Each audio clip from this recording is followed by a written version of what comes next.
All right, let's just jump right in. Have you ever walked into a room, a party, a coffee shop, literally anywhere, and just felt completely and totally invisible? You see everybody else talking and connecting, but it feels like you might as well not even be there? Well, today we're going to break down a simple but really powerful way to change that. And it starts the second you walk through the door. Yeah, this quote just nails it, doesn't it? That feeling. It's like you're surrounded by people, but there's this invisible wall around you. And you're just standing there, scrolling on your phone, kind of hoping someone, anyone, will break through and see you. And here is the core idea, the real game changer. What if being seen isn't just some personality trait you're born with? What if it's actually a skill that you can learn? And it all begins in the first 3 seconds of you entering a new place. So let's be super clear about this. You're not invisible because you're boring or uninteresting. No way. It's all because of these subtle, often unconscious signals you're sending out the moment you arrive. It really isn't about who you are, it's about what you do. Honestly, this is such a freeing concept. It means you don't have to fundamentally change who you are. All you have to do is tweak the signals you're broadcasting. You can stop being invisible on purpose, and we're going to look at exactly how to do that right now. Okay, so how do we change those signals? Well, this brings us to the heart of it all, the 3-second rule. And don't worry, this isn't some complicated social script you have to memorize. It's a simple, actionable little trick to make yourself way more approachable. The goal here is really simple. It's to flip the entire dynamic. So instead of you just hoping to be included, this framework is designed to make other people feel totally comfortable approaching you first. It's all about creating an opening for that connection. Now, just look at this, because it lays out the two paths so clearly. On the left, that's the invisible signal. That's the default for so many of us, right? Head down, eyes glued to the phone. The message is loud and clear. I'm busy. Do not talk to me. But on the right, you've got the available signal. It's a tiny shift, head level, looking around the space, but it sends a completely different message. And you know what the best part is? It's incredibly simple to actually do. Step 1, just lift your chin up, enter with your head level, not staring at your feet. Step 2, take just 3 seconds to calmly scan the room.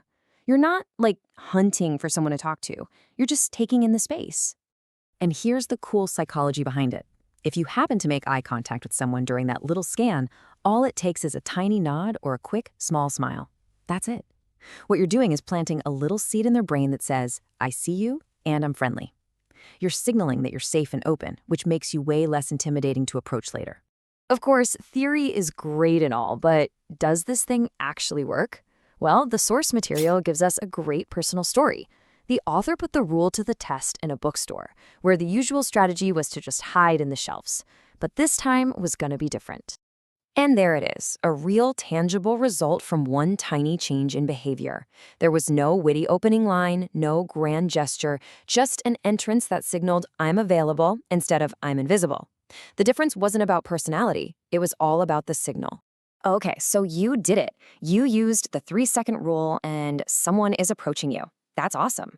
But for a lot of us, this is when the new panic sets in, right? Oh no, what do I say? Well, there's a solution for this exact moment. It's called the pause habit. And yeah, it sounds almost too simple, but it's such a powerful tool to fight that feeling of your mind going completely blank.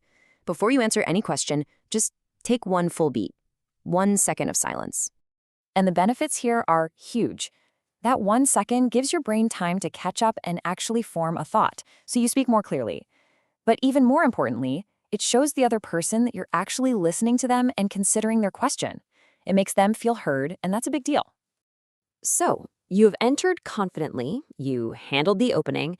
Now for the final piece of the puzzle. How do you turn that initial little chat into a genuinely great conversation? This leads us to the last technique we're going to cover, and it's called the invisible pull. This is kind of the secret to making conversations feel deep and engaging and almost automatic. This all comes down to a really powerful mindset shift. See, a great conversation isn't about having the best stories or the wittiest comebacks. It's about shifting the spotlight off of yourself and just being genuinely focused on the other person.